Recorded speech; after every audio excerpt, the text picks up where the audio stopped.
મહત્વના સમાચાર રાજકોટથી સામે આવી રહ્યા છે। રાજકોટમાં ક્રિકેટર ચેતેશ્વર પુજારાના શાળા વિરુદ્ધ દુષ્કર્મનો આરોપ લાગ્યો છે। પીડિત મહિલાએ દુષ્કર્મ સહિતના ગંભીર આક્ષેપ કર્યા છે।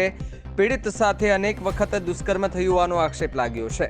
ચેતેશ્વર પુજારા સેલિબ્રિટી છે એટલા માટે કોઈ ફરિયાદ નથી લેતું તેવું પીડિતાનું કહેવું છે। મારી સાથે સગાઈ કરી અન્ય સાથે લગ્ન કરી લીધા હોવાનું પીડિતાએ ખુલાસો કર્યો છે। ચેતેશ્વર પુજારાના શાળા દ્વારા દુષ્કર્મ કર્યા હોવાના આક્ષેપ લાગવામાં આવી રહ્યા છે। પીડિત મહિલા મીડિયા સમક્ષ હાજર થઈને આપવીતી જણાવી છે। 2014માં ફેસબુકના માધ્યમથી કોન્ટેક્ટ કરી પીડિત મહિલા સાથે અનેક વખત દુષ્કર્મ કર્યું હોવાનો પીડિતાનો આક્ષેપ છે। ચેતેશ્વર પુજારા સેલિબ્રિટી છે એટલે અમારી કોઈ ફરિયાદ નથી લેતું તેવું પણ પીડિતા છે તેમના દ્વારા કહેવામાં આવ્યું છે। અગાઉ મારી સાથે સગાઈ કરી મારો ઉપયોગ કર્યો અને હવે અન્ય સાથે લગ્ન કરી લીધો હોવાનો આક્ષેપ લગાડવામાં આવ્યો છે। ચેતેશ્વર પુજારા મારા ઘરે ધમકી આપવા માટે પણ આવ્યો હોવાનો આક્ષેપ લગાડવામાં આવ્યો છે। જીત પાબારી દ્વારા જાન્યુઆરી 2022માં મારી સાથે સગાઈ કરવામાં આવી હતી। ગત 13 તારીખના રોજ અન્ય યુવતી સાથે લગ્ન કરી લીધા હોવાનો આક્ષેપ લગાડવામાં આવ્યો છે। ચેતેશ્વર પુજારાના નામે મને અમારી સાથે અવારનવાર ધમકી આપવામાં આવતી હોવાનો પણ આક્ષેપ લાગી રહ્યા છે। પોલીસ ફરિયાદ માટે વિડીયો માંગતી હોવાનો પણ આક્ષેપ યુવતીએ લગાડ્યો છે। શું કહ્યું યુવતીએ સાંભળો। ઇન્ડિયા ક્રિકેટ ટીમના વિખ્યાત ક્રિકેટરના શાળાએ છે તે એક મહિલા સાથે અન્યાય કર્યો હોવાનો આક્ષેપ છે તે કરવામાં આવી રહ્યો છે। જ્યારે જે મહિલા છે તે આક્ષેપ કર્યો છે તે મહિલા સાથે જ સીધી વાત કરીશું। શું છે સમગ્ર ઘટના, ખાસ કરીને શું બનાવ બન્યો હતો ને જે રીતના તમે આક્ષેપ કરો છો તેમના ચેતેશ્વર પુજારાના શાળા સામે, એ ક્યારથી તમારા સંપર્કમાં આવ્યો?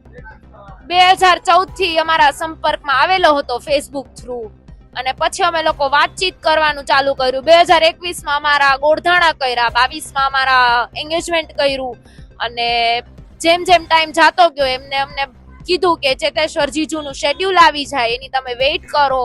તો અમે કીધું કાંઈ વાંધો નહીં, આપણે એની વેઇટ કરશી। જેમ જેમ ટાઈમ જવા માંડ્યો એ મારા ઉપર બળજબરી કરવા માંડ્યો, અને મેં એના પેરેન્ટ્સને કહેવા છતાં એ લોકોએ સિરિયસલી ના લીધું અને એને કીધું કે આ તો બધું કોમન છે। તોય મેં કીધું કાંઈ વાંધો નહીં, મારે કોઈના વાત બારે નથી કરવી। પછી ઈ લોકોને એમ થયું કે અમે આની ઉપર કાંઈ પણ કરશી અત્યાચાર તો ઈ કોઈને કહેવાની નથી, કેમ કે એને લવ મેરેજ કર્યા છે। તો લવ મેરેજ એનો મતલબ એમ તો નહીં કે તમે કોકના ફાંસીએ ચડાવી દો। આ તો બધા એમાંય કરે એમ છે કે આ તો આવી રીતે થયું, અને કોઈ પણ સમાજમાં ગુજરાતમાં આછા પાછું થયા વગર એમ એની મનથી બોલી જાય ને માની લે કે હવે અમે આને અમારે તો તોડી નાખ્યું, તૂટી ગયું, તો એ વસ્તુ સાવ ખોટી છે।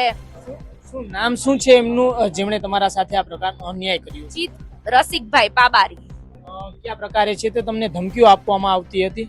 અમને ઇનડાયરેક્ટલી ને ડાયરેક્ટલી ત્યારે ધમકી આપવામાં આવતી કે જો તમે આ 2 વર્ષમાં અમે એટલા જ નહોતા અપ્રોચ કરતા પોલીસને, કેમ કે એને અમને કીધું તું કે અમારે બહુ લાગવગ છે ને તમારું કોઈ સાંભળશે નહીં, ને અમને એમ થયું કે કાંઈ વાંધો નહીં। એને ગુસ્સો છે, 2-3 વાર ઈ લોકો એવું પેલાય કરેલું હતું, એટલે એને એક દિવસ થાય એટલે પાછું ફોન આવે કે ભાઈ હવે તું ઘરે આવ, કે આપણે વાત કરીએ, કે હવે આ મહેમાન આવ્યા છે, આપણે આવી રીતે હળીએ મળીએ।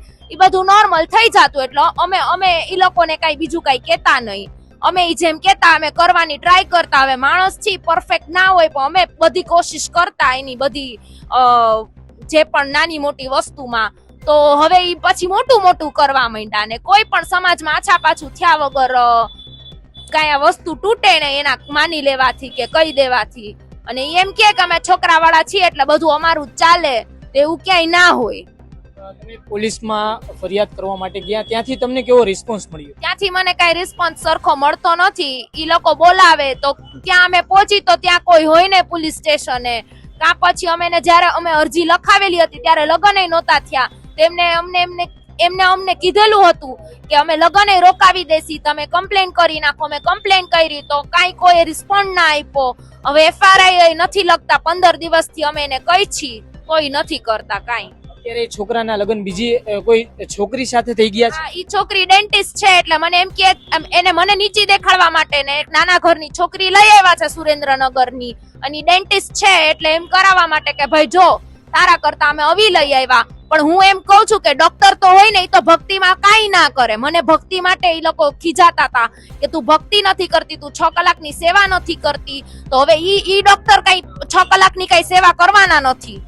તમારી સાથે સગાઈ કર્યા છતાં પણ એમણે બીજા લગ્ન કર્યા છે? આ કર્યા છે ને ચેતેશ્વર પુજારાના નામે જ કરાવ્યા છે કે ભાઈ અમે આના સવા વર્ષ ચેતેશ્વર જીજુના નામે વેઇટ કરાવડાવી કે અમારા જીજાજી નથી ને સવા દિવસ હવે વેઇટ ના કરી શક્યા કમ્પ્લેન કર્યા બાદ પણ.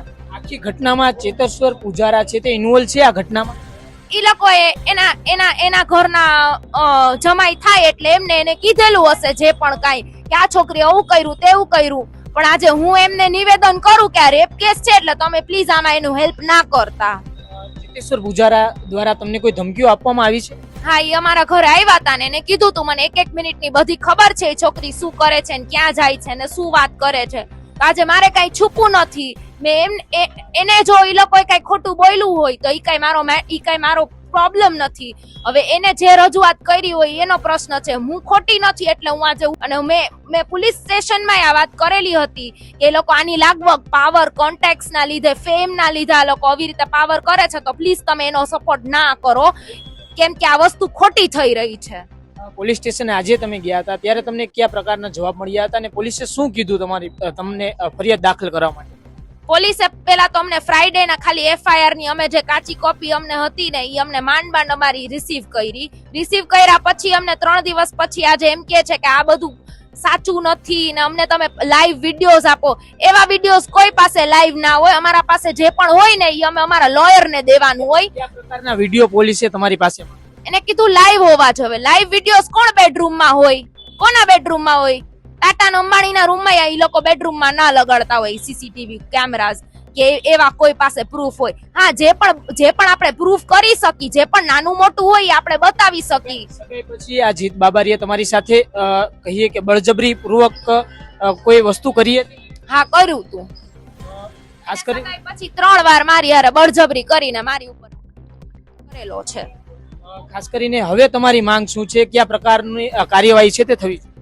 હવે બસ ઈ જ કે કાંઈ ઓલી છોકરીને કહી દે કે ભાઈ હવે એને બધું પૈસાથી જ પતાવવું છે. એને એમ છે કે અમે પૈસાથી કાંઈ પણ કરી શકી તો તમે એ છોકરીને પૈસા દઈને કાં ડિવોર્સ કરાવી દો તમારા છોકરાનો અને કાં પછી તમે એની ઉપર જે પણ પોલીસને કહી કે કાર્યવાહી કરો અને એને જેલમાં નાખી દો એટલે કોઈ છોકરીને હાથ ના અડાડી શકે. ચેતેશ્વર પુજારા તમારા ઘરે આવ્યા હતા? કોઈ વાત થઈ હતી તમારી તેની સાથે? મારે વાત નથી થઈ, મને ખબર નહોતી. મારી જાણ બાર આવ્યા હતા, મારા દાદા દાદીને મળવા આવ્યા હતા અલગથી અમારા એક અલગ ઘરે અને એને વાત જે કરી હોય હવે ઈ મેં તો તમને કીધી ઈ જ વાત કરી એટલે પછી હવે આમાં કોન્ટેક્ટ અને સંબંધ લગાડી કારણ કે અમે લોકો બધા સેમ જ કાસ્ટના છીએ એટલે અમે લોકો લવ મેરેજ વિચાર્યું હતું કે 14માં કે આ પોસિબિલિટીઝ છે એટલે અમે લોકો લવ મેરેજ ના સપના જોયા અને પછી અમે આગળ વધ્યા. જે રીતના આખી વાત આપે સાંભળી કે એક જે મહિલા છે તેમની સાથે સગાઈ કરી લીધા બાદ છે તે બીજી કોઈ મહિલા સાથે છે તે લગ્ન કરી લેવામાં આવ્યા અને સંધારામાં રાખીને છે તે મહિલા ઉપર છે તે અન્યાય કરવામાં આવ્યો એ પ્રકારનો જે આક્ષેપ છે તે મહિલા દ્વારા કરવામાં આવી રહ્યો છે. ત્યારે હવે જે આ પ્રખ્યાત ક્રિકેટર છે ચેતેશ્વર પુજારા તેમના શાળા દ્વારા છે તે આખી આ ગુનાને છે તે અંજામ આપ્યો હોવાનો જે રીતના આક્ષેપ છે તે કરવામાં આવી રહ્યો છે. ત્યારે હવે પોલીસ છે તે કયા પ્રકારની કાર્યવાહી કરે છે સવાલ હાલ ઉભો થઈ રહ્યો છે. કેમેરા પર્સન મિત બયાણી સાથે Sahil Sappa, BS9 TV news, Rajkot.